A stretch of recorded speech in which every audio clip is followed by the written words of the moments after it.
السلام علیکم دوستو آپ جانتے ہیں کہ تابوت سکینہ کیا ہے؟ ایک ایسی کراماتی تابوت جسے حاصل کرنے والا دنیا فتح کر سکتا ہے، وہ تابوت جس کی تلاش میں آج تک یہودیوں نے ہزاروں مقامات کھوج ڈالے۔ اس تابوت میں ایسی کیا چیز رکھی ہے؟ یہ تابوت تاریخ میں کس کے پاس تھی اور اسے قیامت سے قبل کون حاصل کرے گا؟ ہم آج دنیا کے سب سے کرشماتی صندوق تابوت سکینہ کے متعلق جانیں گے۔ ہر دور میں دوستو یاد رکھیے، مسلمان، عیسائی اور یہود ایک دوسرے سے مخالف رہے، مگر ایک جگہ پر جس پر تینوں مذاہب متفق ہیں وہ تابوت سکینہ ہے۔ یہ ایک معجزاتی اور کراماتی تابوت ہے جو مومنوں کے دل میں سکون و قرار کی غرض سے نازل ہوا تھا اور حضرت آدم علیہ السلام سے خاتم الانبیاء کی میراث رہی، جس کی وجہ سے اس کی عظمت و حرمت بہت زیادہ ہے۔ اس صندوق کو تابوت سکینہ اس لیے کہا گیا کیونکہ اس تابوت کے ذریعے لوگوں کے دلوں میں تسلی، اطمینان اور سکون حاصل ہوتی تھی، لہٰذا اس سکون کی وجہ سے اس تابوت کا نام تابوت سکینہ ہے۔ انگریزی میں اسے آرک آف کووننٹ سے ترجمہ کیا گیا ہے۔ روایتوں کے مطابق یہ صندوق حضرت آدم علیہ السلام پر نازل ہوا تھا، جو شمشاد کی لکڑی سے بنا ایک صندوق تھا۔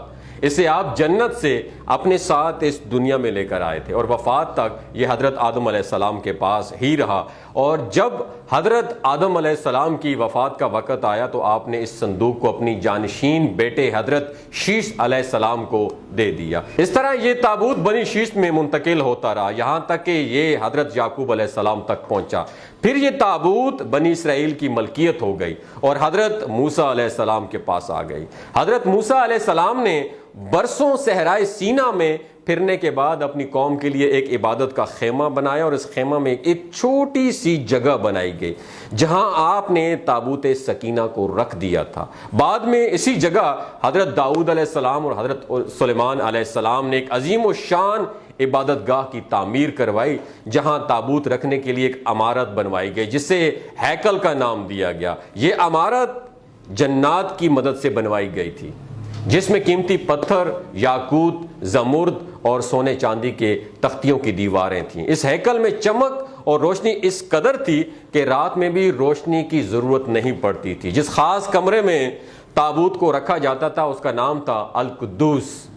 سوال یہ اٹھتا ہے کہ اس تابوت میں آخر کیا تھا کہ بنی اسرائیل اسے مقدس تصور کرتے تھے؟ دراصل اس تابوت میں پیغمبروں کے تبرکات تھے، جن میں لوح قرآنی، توریت کے تختیوں کے ٹکڑے، من و سلوہ، حضرت یوسف علیہ السلام کا کرتا، حضرت ہارون علیہ السلام کی قبا، موسیٰ علیہ السلام کا عصا اور امامہ، اور حضرت سلیمان علیہ السلام کی انگوٹھی تھی۔ اس کے علاوہ بھی بہت سارے پیغمبروں کے صورتوں کے حلیے بنے ہوئے تھے۔ یہ صندوق بنی اسرائیل کے لیے نہایت ہی مقدس اور بابرکت تھی۔ بنی اسرائیل جب کفار سے جنگ کرتے تھے اور دشمنوں کے بڑے بڑے لشکر دیکھ کر ڈر جاتے تھے، ان کے دلوں کی دھڑکنیں تیز ہو جاتی تھیں، تو وہ صندوق کو اپنے آگے رکھ لیتے۔ اس کے بعد اس تابوت سے ایسی رحمتوں اور برکتوں کا ظہور ہوتا کہ بنی اسرائیل کے جوانوں کے دلوں میں سکون و اطمینان پیدا ہو جاتا اور ان کے لرزتے ہوئے دل چٹان کی طرح سٹرونگ ہو جاتے۔ اس طرح انہیں ہر جنگ میں فتح نصیب ہو جاتی۔ اس کے علاوہ جب کبھی بنی اسرائیل پر کوئی مشکل یا مصیبت آتی تو اس صندوق کو اپنے آگے رکھ کر اسے وسیلہ بناتے اور خدا سے دعائیں کرتے تو ان کی دعائیں قبول ہو جایا کرتی تھی اور ہر آفت ٹل جاتی تھی۔ اور جب تک یہ صندوق اسرائیلیوں کے پاس رہا وہ دوسری قوموں پر غالب رہے۔ مختصر یہ کہ یہ تابوت بنی اسرائیل کے لیے عروج اور برکتوں کا سبب بنا، مگر جب بنی اسرائیل طرح طرح کے گناہوں میں ملوث ہو گئے تو ان لوگوں میں سرکشی اور کفر کا دورہ ہو گیا، اور ان کی بدعمالیوں کی نحوست سے ان پر خدا کا یہ غضب نازل ہو گیا کہ قوم عمالقہ کے کفار نے ایک لشکر جرار کے ساتھ ان لوگوں پر حملہ کر دیا، اور ان کافروں نے بنی اسرائیل کا قتل عام کر کے ان کی بستیوں کو تباہ و برباد کر دیا، عمارتوں کو توڑ پھوڑ کر سارے شہر کو تہس نہس کر دیا، اور اس مقام تابوت کو بھی اٹھا کر لے گئے۔ انہوں نے اس مقدس صندوق کو نجاستوں کے کوڑے خانے میں پھینک دیا۔ لیکن اس بے ادبی کا قوم عمالقہ پر وبال پڑا کہ یہ لوگ طرح طرح کی بیماریوں اور بلاؤں میں مبتلا کر دیے گئے، لہٰذا قوم عمالقہ کے 5 شہر بالکل برباد اور ویران ہو گئے اور ان میں طرح طرح کی بیماریاں پھیل گئی۔ لہٰذا ان کافروں کو یقین ہو گیا کہ اس صندوق کی بے ادبی کا عذاب ان پر پڑ گیا ہے، تو ان کافروں کی آنکھیں کھل گئی، لہٰذا ان لوگوں نے اس مقدس صندوق کو ایک بیل گاڑی پر لاد کر بیلوں کو بنی اسرائیل کی بستیوں کی طرف ہانک دیا۔ پھر اللہ تعالیٰ نے 4 فرشتوں کو مقرر فرما دیا جو اس مبارک صندوق کو بنی اسرائیل کے نبی حضرت شموئیل علیہ السلام کی خدمت میں لے آئے۔ اس طرح پھر بنی اسرائیل کی کھوئی ہوئی نعمت دوبارہ ان کو مل گئی۔ جیسے ہی یہ تابوت بنی اسرائیل میں دوبارہ واپس آئی، ان کی کھوئی ہوئی وقار پھر سے واپس لوٹ آئے۔ قرآن مجید میں اللہ تعالیٰ نے سورہ بقرہ میں اس واقعے کا ذکر کچھ اس طرح کیا ہے کہ اور ان سے ان کے نبی نے فرمایا کہ اس کی بادشاہی کی نشانی یہ ہے کہ تمہارے پاس وہ صندوق آ جائے جس میں تمہارے رب کی طرف سے دلوں کا چین ہے اور کچھ بچی ہوئی چیزیں ہیں اور معزز موسیٰ و ہارون کے ترکہ ہیں اور اسے فرشتے اٹھائے ہوئے آئیں گے۔ بے شک اس میں بڑی نشانی ہے تمہارے لیے اگر تم ایمان رکھتے ہو۔ لیکن یہودی قوم ایسی سرکش قوم تھی کہ وہ ہر زمانے میں کسی نہ کسی برائی میں مبتلا ہو جاتے تھے، لہٰذا جب ان میں دوبارہ کفر و شرک عام ہوا تو اللہ کی طرف سے بادشاہ بخت نصر ان پر قہر بن کر نازل ہوا۔ بخت نصر نے یروشلم پر حملہ کر دیا اور اس شہر کو مکمل طور پر تباہ کر ڈالا، اس کو آگ لگا دی اور 5 سے 6 لاکھ یہودیوں کو قتل عام کر دیا گیا۔ ان تباہیوں کے نتیجے میں تابوت سکینہ کہیں غائب ہو گیا اور آج تک اس کا نشان نہیں ملا۔ یہودی مذہب سے تعلق رکھنے والے ماہرین آثار قدیمہ اس کی تلاش میں آج بھی سرگرداں ہیں تاکہ ان کو ڈھونڈ کے وہ اپنی اس روحانیت کو واپس لا سکیں جو کبھی ان کو عطا کی گئی تھی۔ تابوت سکینہ آج کہاں ہے؟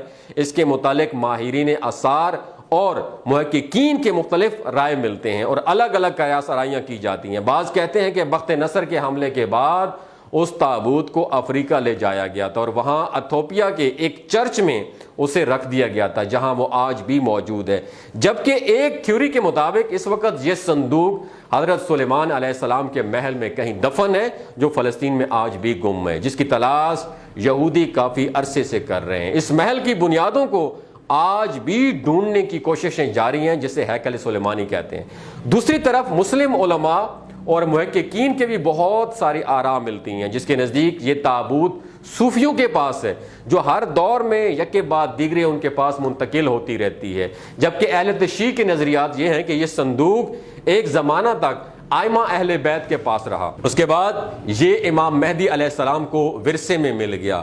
جب آپ قیامت جب قریب ہوگی تو آپ اپنے ساتھ ظاہر ہوں گے اور اس تابوت کے ذریعے آل یہود پر فتح حاصل کریں گے۔ بہرحال یہ نظریات صرف قیاس آرائیوں پر مبنی ہیں، دراصل یہ صندوق کہاں ہے اس کا صحیح علم صرف اللہ تبارک و تعالیٰ کو ہی پتہ ہے، لیکن یہ بات حتمی ہے کہ جس دن تابوت سکینہ دنیا پر ظاہر ہوگی اس دن شاید قوموں کی تاریخ بدل جائے گی اور جس قوم کے ہاتھ یہ تابوت آئے گی وہ تمام اقوام پر غالب ہوگی۔ اگر آپ کو یہ ویڈیو اچھی لگی ہو تو ضرور شیئر کیجیے گا، ہو سکتا ہے اس ویڈیو کے ذریعے اللہ کسی کا دل بدل دے۔ اپنا اور اپنے ساتھ جڑے رشتوں کا خیال رکھیے گا۔ اللہ حافظ۔